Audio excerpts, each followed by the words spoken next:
मिलेगा। तो मैं शिवेश जी से सबसे पहले प्रारंभ करता हूँ। शिवेश जी, ये मोदी दशक पुस्तक को लिखने की प्रेरणा और इसमें क्या विशेष है, ये थोड़ा हमारे दर्शकों को आप बताइए। मंच पर उपस्थित हमारे सभी आदरणीय विद्वत वरेण्य, आदरणीय श्री सुधांशु जी और आदरणीय श्री शहजाद पूनावाला जी, लेखिका डॉक्टर कायनात काजी जी एवं श्री प्रभात जी एवं श्री पीयूष जी, और साथ ही सभी मीडिया बंधु और श्रोतागण। यह पुस्तक मोदी दशक लिखने का जो मेरा पर्सपेक्टिव था, जो फोकल पॉइंट था, वो ये था कि विकास के बारे में अधिकतर डेटा पर बात होती है, लेकिन विकास वास्तव में डेटा से अलग समाज में जिस तरह से समाजोन्मुख परिणाम जिन कार्यों का एक शासन के रूप में, एक सरकार के रूप में होता है, वास्तव में उसे ही विकास कहना उचित है। तो विकास का जो सिद्धांत है वो यही है कि जो अंत्योदय है, जो समाज के अंतिम वर्ग तक जिस चीज का प्रभाव जाए वह विकास है। और यदि समाज के अंतिम वर्ग तक कोई भी सरकारी कार्य या नीति है जो प्रभावी नहीं हो पा रही है, तो इसका अर्थ है उसमें कुछ दोष हैं। तो विगत एक दशक से 2014 के बाद से जिस भारत में जिस एक राजनीतिक दौर का प्रारंभ हुआ, उसके पहले 4 दशकों तक जो पूर्ववर्ती शासन रहा कांग्रेस, और उसके बाद से क्षेत्रीय दलों की तमाम इस तरह के जो उत्पत्तियां हुई और उनके द्वारा भारत के अंदर धर्म, जाति, क्षेत्र, भाषा के आधार पर जो एक बहुत ही बिखराव सा हुआ, 2014 में उस पर पटाक्षेप हुआ और उस समस्त कुत्सित विमर्शों पर एक विमर्श स्थापित हुआ और वह सब पर भारी पड़ा, और उसका नाम है विकास। और वह विकास स्थापित किया मोदी सरकार ने 2014 के बाद से। इस पुस्तक को लिखने का एक जो कारण रहा कि पूर्ववर्ती जो सरकारें थी वो भारत को सिर्फ एक जमीन का टुकड़ा मानकर शासन करती थीं, लेकिन 2014 के बाद से जो मोदी सरकार आई तो उसने इसे एकमात्र भूमि का टुकड़ा न मानकर अपितु भावनात्मक स्तर पर जाकर सत्य स्वरूप भारत माता मानकर इसकी देहात्मा के रक्षण, पोषण और संवर्धन का कार्य किया। जब मैं बात करता हूं देहात्मा की, तो देह का अर्थ है इंफ्रास्ट्रक्चरल सोशल डेवलपमेंट, और जब मैं आत्मा की बात करता हूं तो भारत के सांस्कृतिक गौरव के पुनर्स्थापना की बात करता हूं, उसके पुनर्वलन की बात करता हूं। आज के समय में इनटेंजिबल और टेंजिबल दोनों तरीके का जो विकास है समाज में, टेंजिबल डेवलपमेंट्स के बारे में तो हम बहुत डिस्कशन करते हैं, लेकिन जो इनटेंजिबल पर्सपेक्टिव्स हैं विकास के, वह कहीं ना कहीं विमर्श में छूट जाता है। दूसरी बात कि यह बहुत महत्वपूर्ण है समाज के लिए यह समझना कि सरकार का दृष्टिकोण क्या है, जो नीतियां बन रही हैं उसके पीछे सरकार का परिप्रेक्ष्य, सरकार क्या सोचती है, और इससे हमारा जो विश्वास है और मजबूत हो जाता है। जैसे कि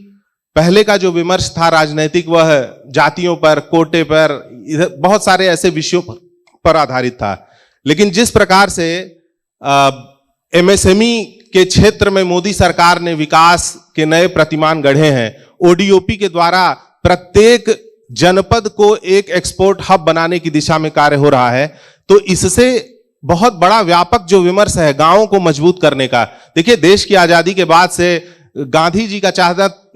की इच्छा थी ग्राम केंद्रित विकास हो, क्योंकि देश में 85% लोग गांव में रहते थे, लेकिन उसके इतर जाकर भारी उद्योग और इंजीनियरिंग आधारित निर्माण का विकास हुआ। आज के समय में जब एमएसएमई की बात हो रही है, ओडीओपी की बात हो रही है, तो इसके द्वारा किस तरह से समाज मजबूत हो रहा है वह आप देखिए कि आज के समय में भारत में एमएसएमई के भीतर 49.7 यानी 49.7% जो एमएसएमई के छोटे और सूक्ष्म उद्योग हैं उनके जो ओनर हैं वो ओबीसी वर्ग से आते हैं। यानी एमएसएमई जब मजबूत होगा तो धीरे धीरे उससे पूरा समाज का एक बहुत बड़ा वर्ग भी मजबूत हो रहा है। इसके अलावा अगर मैं बात करूं आपसे महिला सशक्तिकरण की, तो पहले महिला सशक्तिकरण का जो विमर्श था उसके पीछे जब भी बात होती थी तो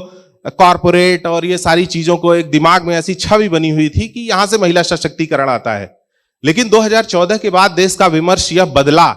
कि वास्तव में महिला सशक्तिकरण का दृष्टि यदि देखें तो एमएसएमई उद्योगों में महिलाओं की जो मालकिन है, महिलाएं जहां मालकिन है, उसका प्रतिशत है 20%, जबकि कॉरपोरेट में महिलाओं का नेतृत्व मात्र 11% का है। और मोदी सरकार इन क्षेत्रों में चैतन्य होकर कार्य कर रही है, और इस कारण से आज के समय में जो योजनाएं हैं उससे जो एक व्यापक सामाजिक परिवर्तन आ रहा है। मैं दूसरी एक बात करूंगा डिजिटल लोकतंत्र की, जो बहुत कम डिस्कस किया जा रहा है, जबकि उसे देश में और विश्व स्तर पर बहुत बड़ा डिस्कोर्स बन सकता है। भारत ने जिस प्रकार से डिजिटल लोकतंत्र की स्थापना में बहुत अग्रणी भूमिका निभाई है, मैं एक उदाहरण उसका देता हूं आपको, यूपीआई का। पूरे विश्व में इस प्रकार के डिजिटल पेमेंट सिस्टम और इस तरह के जो डिजिटल एक मोनोपोली, बहुत बड़ी बड़ी कंपनियां सीधे उनकी सरकारों से लड़ाई थी यूरोप और अमेरिका जैसे देशों में। वहां पर सरकारें डरती थीं कि किस प्रकार से ये जो प्राइवेट कंपनीज हैं उनके थ्रू ये सारी चीजें करी जाएं। साथ साथ उसके अलावा ये भी उसमें विमर्श था कि ये जो बड़ी बड़ी कंपनियां हैं इनको मैनेज, इनके द्वारा जो जन कल्याण कैसे सुनिश्चित किया जाए। भारत में जो पब्लिक डिजिटल इंफ्रास्ट्रक्चर सुनिश्चित किया गया उसमें देखिए यूपीआई के द्वारा, यूएचआई के द्वारा, इसके अलावा ओडीओपी के द्वारा जिस प्रकार से यहां पर डिजिटलीकरण सुनिश्चित किया गया, और उसमें प्राइवेट पार्टनर्स को भी जो है इन्वॉल्व किया गया, और कोविन ऐप उसका एक बहुत बड़ा उदाहरण है अगर आप देखें तो। इस तरह से पूरे विश्व में जो एक डिजिटल डिवाइड पैदा हो रहा था, G20 के समय में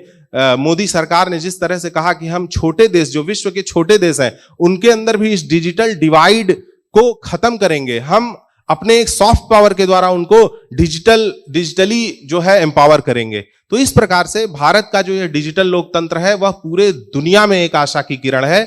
और अगर मैं इंटेंजिबिलिटी की बात करूं, जो इंटेंजिबल ग्रोथ हमारे देश ने सुनिश्चित किया, उसमें अगर आप देखें तो भारत का सॉफ्ट पावर जैसे एम्पावर हुआ है, और सॉफ्ट पावर के साथ साथ भारत की जो सांस्कृतिक शक्ति है उसका जो परावर्तन हुआ है, भारत सांस्कृतिक रूप से जितना समृद्ध था और उसका जो परावर्तन हुआ वह भी बहुत ही प्रशंसनीय है। 500 वर्षों के संघर्ष के बाद जिस प्रकार से भव्य राम मंदिर का निर्माण हुआ है, मेरा पूर्ण विश्वास है कि इस राम मंदिर से ही राष्ट्र मंदिर का मार्ग प्रशस्त होगा। और यदि मैं राष्ट्र मंदिर की बात करता हूं तो देखिए 2014 में जब मोदी जी आए थे तो हम लोग जो स्वयं ऐसा चाहते थे कि मोदी जी आए, हमें स्वयं यह विश्वास नहीं था कि भारत की छवि विगत, आज हम जब सोचते हैं कि 10 वर्षों में इतना व्यापक परिवर्तन आएगा, भारत की छवि वैश्विक स्तर पर, आज के समय में भारतीय अंतर्राष्ट्रीय एयरपोर्ट्स पे अपना पासपोर्ट लहराते हुए जाता है, पहले वो छुपा कर जाता था। और इसके पीछे मैं जब थोड़ा सा भावनात्मक स्तर पर सोचता हूं और जब मैं थोड़ा सा आध्यात्मिक होकर इस बात को ढूंढता हूं तो मुझे मानस में वशिष्ठ जी की एक बात याद आती है कि जिम सरिता सागर महु जाहि, यद्यपि ताहि कामना नाही, तिम सुख संपत्ति बिनहि बुलाए, धर्मशील पहि जाहि सुहाए। जिस प्रकार से समस्त नदियों का जल समुद्र में जाकर स्वयं समाहित होना चाहता है, यद्यपि समुद्र को उस जल की कामना नहीं होती, उसी प्रकार मोदी जैसे धर्मशील व्यक्ति के ऊपर दुनिया के सारे यश वैभव आकर स्वयं सुशोभित होना चाहते हैं। और इसीलिए ऋतंभरा दीदी ने जो बात कही कि कोई नींव का पत्थर बनता है, कोई स्तंभ बनता है, कोई कुछ बनता है, लेकिन कोई कलश बन जाए तो वह कलश नरेंद्र मोदी भाई बने हैं, उसके पीछे उनका धर्मशील जीवन है और उनका आत्म अनुशासन है। और वह आत्म अनुशासन देखिए कैसा है कि उस आत्म अनुशासन के द्वारा वह सबसे पहले उसे खुद पर लागू करते हैं। वो ये सोचते हैं कि देश के अंदर लोक कल्याण का विमर्श विलासिता के रेस कोर्स से नहीं हो सकता, उसके लिए लोक कल्याण पथ, लोक कल्याण मार्ग से देश का लोक कल्याण सधेगा। और इसीलिए रेस कोर्स से साथ लोक कल्याण मार्ग बन जाता है और वहां से लोक कल्याण आता है। और क्यों आता है? जब मैं इस विषय को सोचता हूं तो मुझे उत्तर रामचरित के भवभूति के राम याद आते हैं, जहां कहते हैं कि श्रेहम दया च सौक्यम च यदि वा जानकीमपि आराधनाय लोकस्य मुंचतो नास्ति मे व्यथा। यानी इस लोक आराधन के लिए मुझे अपनी प्रिय सीता को भी परित्याग करना पड़े तो मैं करूंगा। और इस प्रकार से देश की 140 करोड़ जनता के लिए जिस प्रकार से हमारे प्रधानमंत्री अहर्निश कार्य कर रहे हैं, बिना रुके बिना थके। आप मोदी जी के चेहरे को देखिए, कभी लगता ही नहीं है कि ये 70 वर्षीय हैं, हमेशा आपको एक युवा जैसा फील आएगा। तो यह जो राम मंदिर से राष्ट्र मंदिर का विमर्श प्रारंभ हुआ, देश में जो राम की चेतना खो गई थी उसका जो पुनर्वलन हुआ है, और देखिए एक विकसित भारत की तरफ हम जब बढ़ रहे हैं तो राम का विमर्श बहुत आवश्यक है। और इसलिए आवश्यक है क्योंकि एक चरित्रवान युवा और चरित्रवान समाज ही देश को विकसित बनाता है, ना कि विकसित देश में चरित्रवान युवा रहता है। और इसलिए मैं अपनी बात अंतिम यह कहकर समाप्त करूंगा, राम जी की एक बात वाल्मीकि रामायण से उद्धृत करूंगा कि राम जी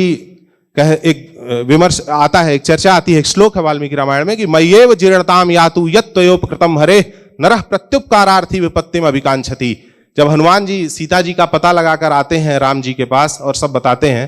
तो राम जी कहते हैं कि हे कपिकुल नंदन,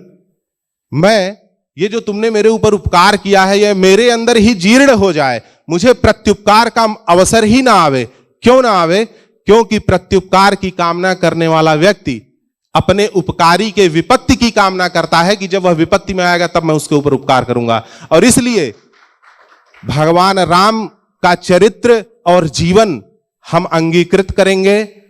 और जिसको अंगीकृत करके इस देश के महापुरुषों गांधी जी और अब